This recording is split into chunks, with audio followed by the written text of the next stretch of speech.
hot. I went to the gym this morning.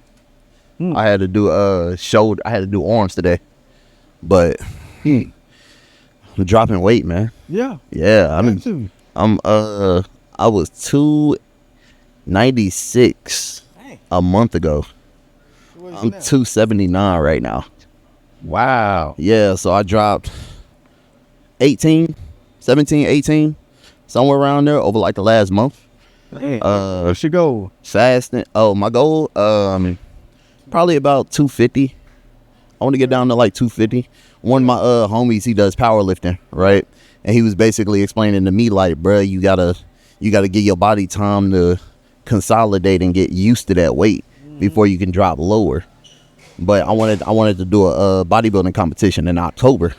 Really? So for that, he was saying like you still got to keep some of your size, and you got to look at the people you competing against, because if they not natural, it ain't gonna be no point in going anyway. That's right. So 250 is the goal for right now. I'm gonna see how I look at 250, and then I'm gonna run it from there. There you go. Yeah, man. Introductions. This is Broly the artist. You on Kicking It with Broly. We are on with Jason Witherspoon. Jason Witherspoon. Yes, he got a strong name. He got one of them names you could put on the documentation for everything. Yeah. John Witherspoon. They don't know who I am when I walk up to the counter like, you're Jason. You're Jason? You're Jason? John? Yes, Jason? Sir. Man, look. What do you do? I'm a barber. Well, that's not the only thing. I was finna say we gonna have to collect a couple of them. I started, first of all, the way I started barbering is cutting my dad's hair, my brother's hair, and got pretty good at it. Messing myself up, we all mess ourselves up trying to think we can do the great work. Right. So I would get my mom's eyeliner and draw a nice line on there. Oh yeah, smooth. When I finish, I'll get a wet washcloth and wipe it off. And so that's how I started. And then I got to college. I was cutting hair in my apartment. I had my apartment set up. 8 guys in there playing PlayStation. Yeah. And some guy at a tattoo shop gave me an old chair. So I was in there cutting hair. I was making... Oh, yeah. Smooth. How much you was charging? $5 a cut. $5 a cut. He said, it ain't no but time. I got you. Good rate. Back in 2004. Man. In Alabama. Oh, yeah. Smooth. Yeah. So then I got tired of people waking me up. Hey, bro, I need a cut. Saturday morning. Yeah. So I went to look for a spot on campus where I can go cut hair. Yeah. So nobody wake me up. I found a spot. A lot of the guys said, man, where you going to find? Auburn's a commercial town. I said, okay. So I started looking, and I called a strip mall guy. The strip mall is the Indian guy named Dr. Reddy. Dr. Reddy. Auburn professor. On 5 gas stations. Ooh. I said, hey, I'm looking for some space to rent. You got any space? Yes, come now. I said, what? He said, I'm not going to play with you. Come now. He said, come now. So I caught a ride over there, put on the shirt and tie. Hey, he let me get the spot in the back of his convenience store. It was dirty, filthy. Oh, yeah. It better have been. He come now. He meant that. Took me 2 weeks to clean it up. Oof. But at the same time, I was at Auburn University as an industrial design major, and I worked at the apartment complex. I was a leasing agent. Top leasing agent, by the way. Go crazy. Signed 34 leases in one summer. Yes, sir. Yes, sir. So I got a leasing bonus. I mean, I always getting free rent. And I was getting paid back then. $7 an hour was good. Oh, you was going crazy. 7? Especially for a college kid. Yeah. No, haircuts for $5. Man, look, I'm telling you. Yeah. So, I'm getting paid $2 extra on top of my hours. Right. What you mean? Free rent, and then got a leasing bonus. Leaser. $1,300 leasing bonus. In college now, $1,300 in 2000. Boy, you rich. Let me borrow something. So I took that money and I bought my barber chairs. That's dope. Yeah. How many did you buy? About 4. Okay. It wasn't really barber chairs, those salon chairs. I mean, close enough. Didn't know any. Look good. They some hair chairs. Look nice. They some. So we went. I fixed me and my brother. Well, I fixed the first place up, and a month after we were open, he said, "Hold your money. I got another spot for you." He gave me a storefront. Ooh. And if you ever been to Auburn University, and you know what a water tower is, find that water tower on campus. My shop was literally sitting right below it. That's dope. And so you can go there now. It's not open. That's a hell of a landmark for your business. Hey, bro, just come to the water tower. You can see it for miles. Yeah. So, right down the street from the stadium. So moving to a storefront spot. I got all the materials that I needed. The mirrors, the old mirrors that we had at the apartment complex, they got new furniture. Oh So yeah. I took all the old mirrors that they didn't want, and I put them up in my shop. So that's how I got my mirrors, and I bought the chairs with my leasing bonus. Needed an AC unit, put a $1,200 AC unit in the window. Oh yeah. 12 of that 1,300. So we opened up. I skipped class for the grand opening. I was a college kid. I didn't go to class that day, and I had a bunch of free food. I called Papa John. I said, "Look, we're having a grand opening. Can we get some food?" Yeah. They gave me 5 free pieces. Called a wing spot. They gave me 45 wing tray. Called Jimmy John. They gave me a whole sub platter. Where was you getting these coupons from? That wasn't coupons. I was just talking to the owners. Oh, just speaking to everybody. We have the Oh. grand opening. Would you like to give some food for the grand opening and market your company? So about 5, 6 different places said yeah. So my ex-girlfriend at the time, I'm not gonna name any names. Yeah, we don't do no names on this Pretty podcast. girl. This is a dance girl for the Tuskegee band, the Piperettes. You know. Somebody go find her. But yeah. But I had her. I gave her the list, and she drove around town picking up all the free foods. Not you done sent the dime piece out there to going, hey bro, go grab these for me, please. That's right. Mamas, I need you to yeah, go put that little charm on them. Oh yeah. So we got free food. And so since I worked at the apartment complex, I got these 21-inch balloons. Huge ones. Yeah. Filled them up with helium. And had my balloons and everything I needed for the grand opening. So started that 2004. That's fire. Then I graduated 2005. But I stayed down that year, worked at an engineering plant, Korean engineering firm, designing for KC Soltech down in Montgomery and Auburn, different places. Yeah. LaGrange, Georgia. But then after a year, I moved back to Charlotte, 2006. Okay. But I still had the barbershop. So I would drive an hour, 6 hours once a month. We go check on it. That got old. Oh yeah, that get old quick. So I stopped doing it. I stopped doing that. Me and my brother went down there with a cargo van.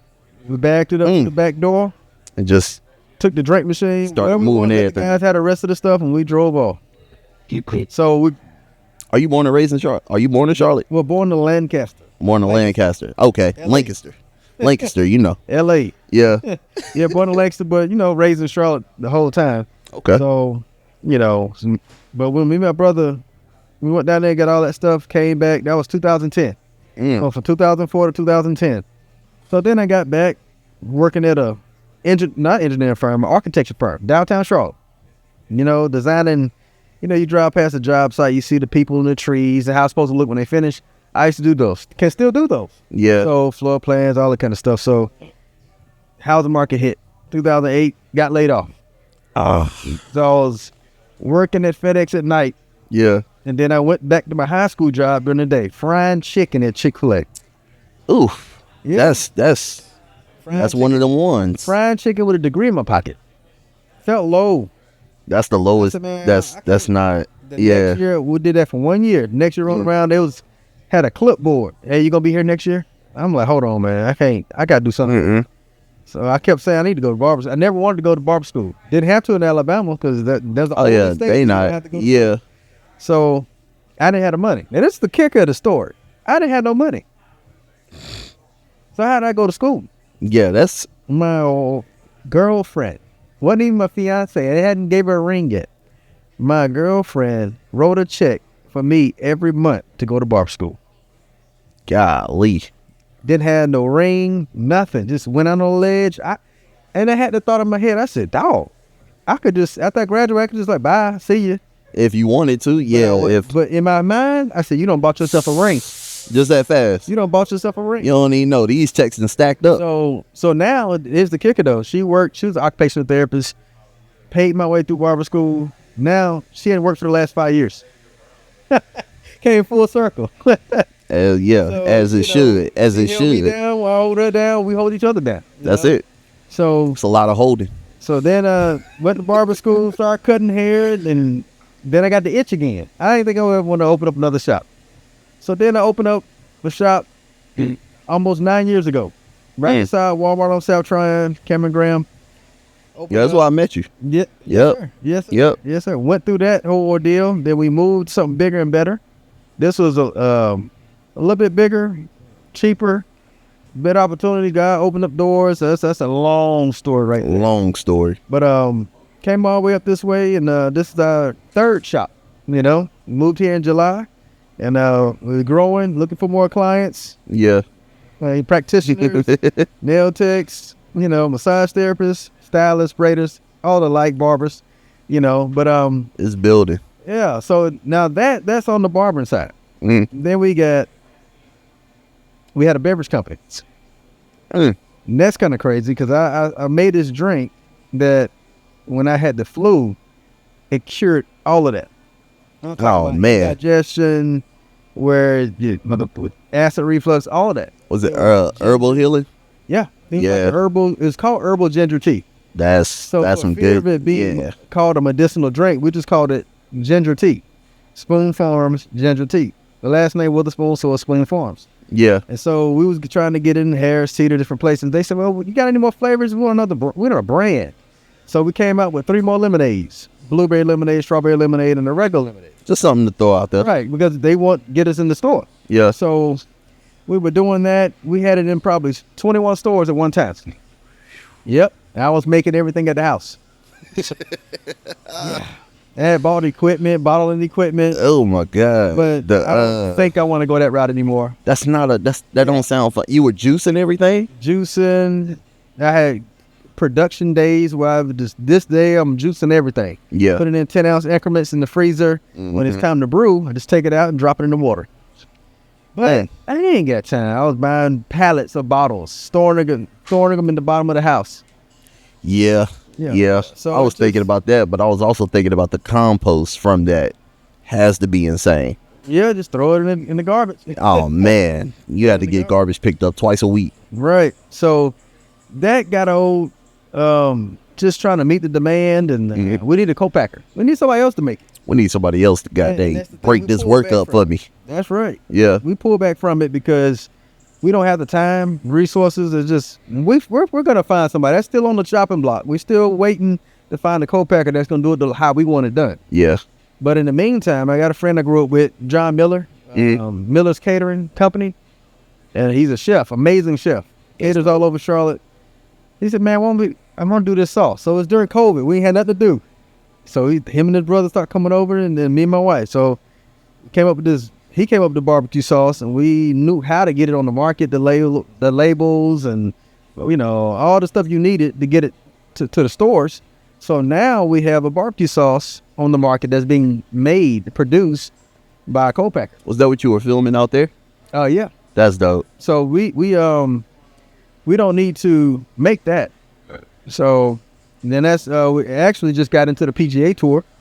So we're waiting on them to get word back because we want to be one of the official barbecue sauces of the PGA Tour. So we got it in about 5 or 6 stores right now. Compare Foods, different stores here and there. So we're selling to a lot of restaurants. So that's a whole nother. That's a whole nother, man. I don't really talk to a lot of people who make me feel lazy. You got that work. Hey, you out here busy, bro. Got to keep going, and the sky's the limit. I got to push on something. That's what this podcast is for. It's literally for people like you to actually distinguish themselves in a generalized audience. Like you being able to explain your story for you. Right. From you. And that's dope. Yes, sir. It ain't easy. And, you get the right business partner, the right people with the same mindset, the right intellect, then you can get some things done. Yeah. Don't take no for an answer. And that's in anything, but never quit. Yes, sir. Because you're going to be faced with obstacles, but you never quit. That's the key. Do not quit. Get mentors, get people that's already down the road. So how do you get down there? Well, you got to do this, you got to do that, but also being led in your spirit by God. Yeah. That's the key. That gut feeling. Because sometimes there's nobody to tell you what to do. And then you can't see your way out. You can't see your next step. But you're led on the inside. You're led by the Spirit of God. And that's the thing that leads you. That's crazy. Man, he done changed kicking it with Broly to kicking it with Witherspoon. We done came on here and got some knowledge. We done came on here and got some advice, some gifts. Yes, sir. Hey, man, all praise to you, man. I appreciate you for just allowing this to happen. And I appreciate you having me on here. And look forward to sharing more stories and experiences. Oh yeah. 'Cause, Oh yeah. I want people to learn from my heartache so they can avoid it Yes, sir. and do something better. That's what humans for. You're supposed to be learning from each other. That's all. That's what everything is. Yes, sir. Hey, I appreciate you, man. Kicking it with bro.